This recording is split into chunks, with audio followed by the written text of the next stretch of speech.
This brings me to the third and last section of the lecture, economic and juridical subjects of modern political reason. And here I want to talk about a general feature of Foucault's lecture course in 1979 and the way in which I think this engages with, again, Rawls's normative political thought. Despite the title, The Birth of Biopolitics, the primary concern of Foucault's 1978-79 lectures was not the emergence of biopolitics, not even the development of liberal governmentality and its 20th century metamorphosis into neoliberalism.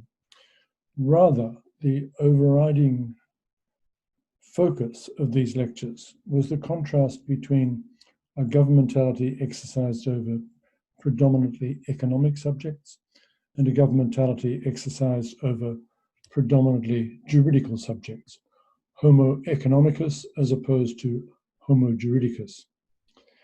These lectures pointed to the emergence of a modern bipolar political normativity, which resulted in, quoting Foucault, two ways of constituting the regulation of public authorities by law, two conceptions of law and two conceptions of freedom. While Foucault suggests that the utilitarian approach founded on the idea that the government of individuals is the government of interests had been the strongest tendency within European liberalism, he doesn't consider the two approaches to be mutually exclusive. They are heterogeneous, but he points out heterogeneity does not imply exclusion, nor does it prevent coexistence, conjunction, or connection. So one of the aims of these lectures is to show some of the connections that have been forged between these otherwise disparate approaches to the nature and conceptual foundations of government. Foucault argues that the subject of interest, as it emerged in the 18th century, was, as he put it, absolutely heterogeneous to homo juridicus and unable to be superimposed on it. The juridical subject, he suggests, functioned as an essentially and unconditionally irreducible element against any possible government. One that defined a zone that he said is definitively inaccessible to any government action, and one that constituted an atom of freedom in the face of all the conditions, undertakings, legislations, and prohibitions of a possible government. So this idea of the juridical subject as an atom of freedom standing over and against government is, of course, a continuing feature of liberal conceptions of freedom, particularly negative freedom. By contrast, the subject of interest was defined by a certain number of irreducible or non-transferable choices or preferences. These constituted the interests of the individual subject, and they remained in force regardless of what contract or other arrangements the subject has entered into. In this sense, in contrast to the subject of right, who was bound by the contract of government that surrenders some rights to a sovereign, the subject of interest was only bound to act in accordance with a voluntary agreement, so long as it remained in his or her interest to do so. There was no renunciation of natural rights and subsequent submission to a sovereign, but only the constant pursuit of individual interests, which, in the context of a market, converge to satisfy the interests of all. Foucault says, we could not be more distant from the dialectic of renunciation, transcendence, and the voluntary bond of the juridical theory of the contract. The market and the contract function in exactly opposite ways and have, in fact, two heterogeneous structures. Foucault first identified this heterogeneity in the context of a discussion of the different conceptions of the limits to state power found in Reason of State on the one hand and liberal governmentality on the other. In the case of Reason of State, which in its 18th century versions had a tendency toward unlimited government of the internal activities of the state and its people, the limits were external to the practice of government. They were to be found, Foucault suggests, not so much in the theory of government as in the juridical institutions and discourses that served as a counterweight by providing a theory of the nature of sovereign right and its legal limits. These institutions and discourses derived from 17th and 18th century theories of the foundation and legitimacy of sovereign power. They focused, as Foucault puts it, on the conditions under which the sovereign's rights can be exercised legitimately.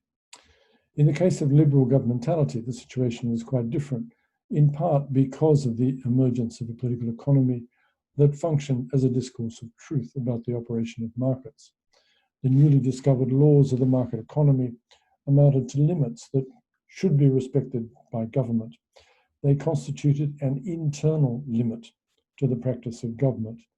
The problem posed by the emergence of political economy and the market as a site of veridiction, of truthful discourse, was to find a way to translate these limits to government into public law. On what bases or in what terms could there be a law that structures the exercise of political power when there is such a region in which government non-intervention is absolutely necessary, not for legal, but for factual reasons? The difference between these two ways of conceiving of the limits to sovereign power implied a shift in the center of gravity of public law, Foucault writes. However, as he points out, this shift was conceptual rather than historical.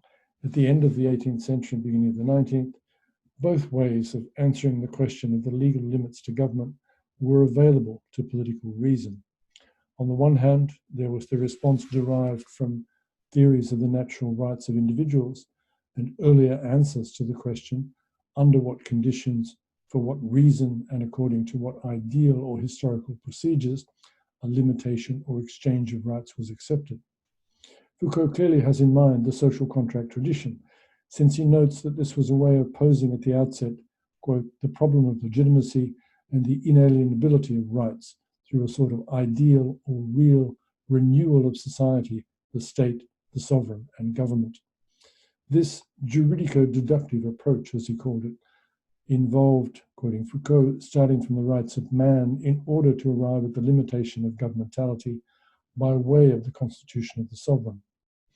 On the other hand, there was the quite different approach to the limits of government that appealed to the concept of utility, of what it would or would not be useful for government to do or not to do. This was the approach of English radicalism or utilitarianism considered as a technology of government. The concept of interest provided a link between the 2 points of anchorage of liberal governmental reason, the individual and state. The conception of the market as a self-regulating mechanism of exchange, and the understanding of the policies and functions of government in terms of utility. Government now aimed at increasing both the forces of the state and the well-being of its citizens, and at achieving this through the free operation of the market, so that individuals are governed as little as possible. The justification and the limits of government are henceforth understood in terms of a complex interplay of individual and collective interests. Foucault writes, governmental reason in its modern form, in the forms established at the beginning of the 18th century, with the fundamental characteristic of a search for the principle of its self-limitation, is a reason that functions in terms of interests. Foucault notes that both the juridico-deductive theory of human rights and the radical theory of human interests remain active and available to public political reason throughout the modern period. They correspond to the distinct concepts of law and freedom mentioned earlier. Law may be conceived as the expression of a collective will or as the result of a, quoting Foucault, transaction that separates the sphere of intervention of public authorities from that of the individual's independence. Freedom may be understood in terms of the basic rights of individuals or in terms of the independence of the governed with regard to government. The first conception is the one found in the Lockean tradition within liberal thought. The second corresponds to Benjamin Constant's description of the freedom of the moderns, namely as the independence of the citizen in the pursuit of his or her private life, and independence made all the more necessary and valuable, according to Constant, by the development of commerce. Turning then to Rawls and how this duality between the subject of interest and the juridical subject of rights plays out. If we look at Rawls's political liberalism, and indeed his earlier comprehensive version in A Theory of Justice, we find neither of the conceptions of freedom mentioned by Foucault in their pure state. Rather, what we find is a more sophisticated conception of freedom embedded in a conception of society as a fair system of cooperation in which there is a just basic structure of juridical, political, and economic institutions. Rawls's theory of justice involves a novel and complex articulation of Homo economicus and Homo juridicus, the reconstruction of the old idea of a social contract in A Theory of Justice enabled the derivation of the essential features of the juridical subject from an imagined originary position of choice involving only subjects of interest. Unlike earlier contractarian conceptions of government, Rawls doesn't begin from the idea of individuals endowed with rights by God or nature. Rather, he begins from a conception of rational persons with a capacity to form a conception of the good and a life plan, as he puts it, designed to permit the harmonious satisfaction of his interests. End quote. He relies on an ideal or hypothetical form of original contract in which parties would decide on principles of justice behind a veil of ignorance that deprived them of all but the most basic knowledge about the kind of society in which they would live. They do not know the particular features of their society, much less the details of their own position in society, their attributes, or their conception of the good. The first principle that would be accepted under such conditions, according to Rawls, is the one that states that each person is to have an equal right to the most extensive basic liberty compatible with a similar liberty for others. This principle establishes the basic rights associated with the juridical subject of earlier liberalisms. However, the subjects of the original position supposed to endorse this principle are subjects of interest. In Rawls's words, the principles of justice are those that, quote, rational persons concerned to advance their interests would accept. He draws an explicit analogy between the situation of choice in the original position and the situation in competitive markets, where price equilibrium is attained on the basis of exchanges among individuals seeking to advance their own interests.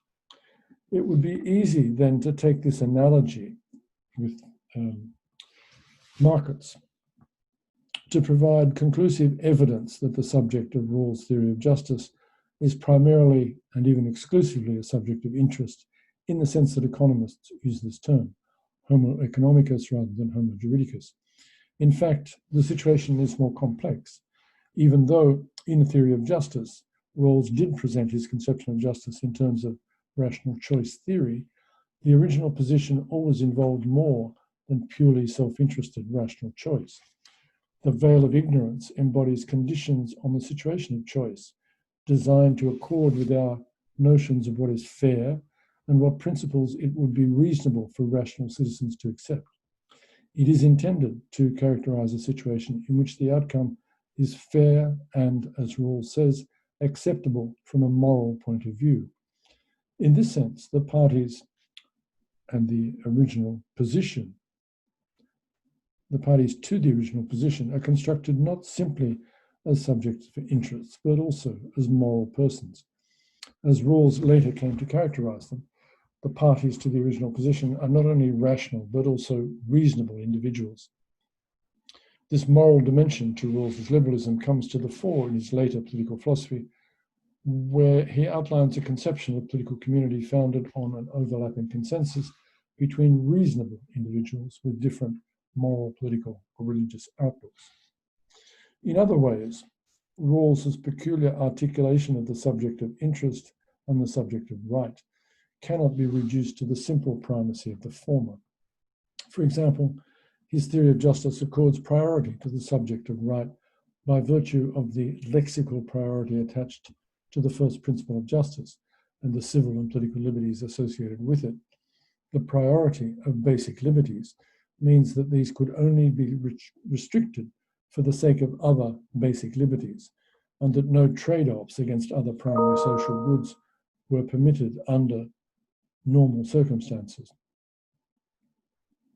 A similar priority is accorded to the subject of right in the ordering of the successive stages at which versions of the original position test may be applied to the basic structure of society. These mirror the basic architecture of the modern liberal state, so that the agreement on constitutional principles precedes the passage of legislation that governs the economic and social life of the society. This order is also reflected in the criteria of legitimate government offered in political liberalism. This liberal criterion of legitimacy reflects the conception of government as set out here by Rawls, namely that it involves the exercise of a political power that is ultimately the power of the collective body of free and equal citizens. This power is legitimately exercised when it is exercised in accordance with the Constitution, the essentials of which all citizens as free and equal may reasonably be expected to endorse in the light of principles and ideals acceptable to their common human reason. In this manner, Rawls's conception of legitimate government in political liberalism reproduces the priority historically attached to the subject of rights in classical liberal political thought. It's interesting to note, however, that in a theory of justice, Rawls provided a justification for the legitimate authority of government in rather more neutral terms, relying only on a conception of the obligations that we incur by our actions in participating in cooperative and fair activities from which we derive benefits. Such actions amount to forms of tacit consent to the obligations toward other participants that we incur by taking part. The underlying idea Rawls suggests is that we should not gain from the cooperation of others without doing our fair share. He takes this principle to express the core argument for legitimate government and corresponding political obligation on the part of citizens that we find in Locke and other liberal theorists. He also suggests that it may explain the obligation to fulfill the duties of public office that we incur by taking on such office in a constitutional regime. However, there is nothing in the principle that limits it to participation in constitutional, juridical, or political practices. The same argument might justify the obligations to abide by rules and not to free ride on the efforts of others in the case of economic or other practices. Foucault suggests that an argument along precisely these lines was mobilized in the German Federal Republic in the immediate post-war period.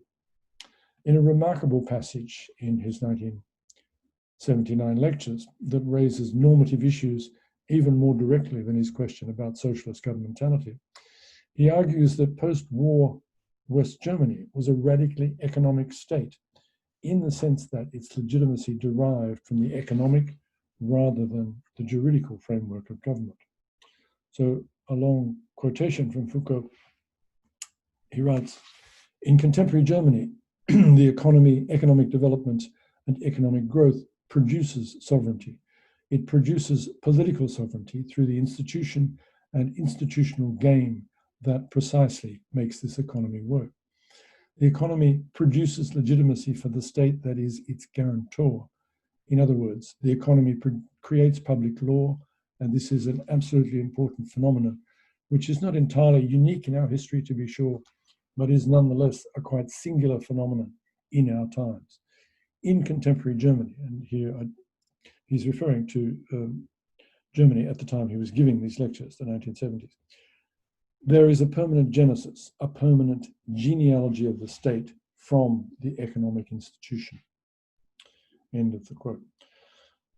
The references here to economic development and economic growth might suggest that Foucault is speaking of legitimacy in the sociological sense, according to which this can be achieved by delivering material prosperity for the majority of voters. Indeed, he does claim that in post-war Germany, there was a political consensus sustained by economic growth and the benefits that this provided.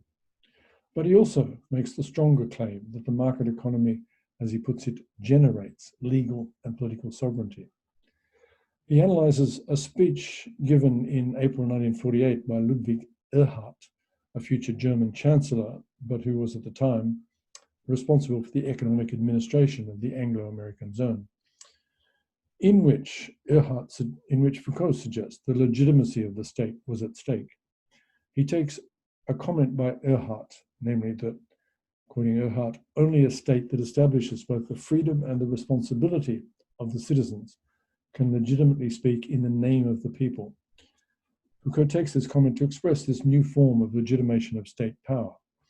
His interpretation of Erhardt's comment relies on a form of tacit consent expressed by voluntary participation in the game of economic freedom, as he puts it. In effect, he reproduces the form of argument offered by Rawls for the obligations incurred by participation in cooperative practices from which we derive benefit. The free exercise of economic freedom by individuals who are not constrained to do so, he suggests, would imply, quote, adherence to this framework. It would imply that consent has been given to any decision which may be taken to guarantee this economic freedom or to secure that which makes this economic freedom possible. So this is different from the tacit consent relied on by Locke and others that refers to the protection of law.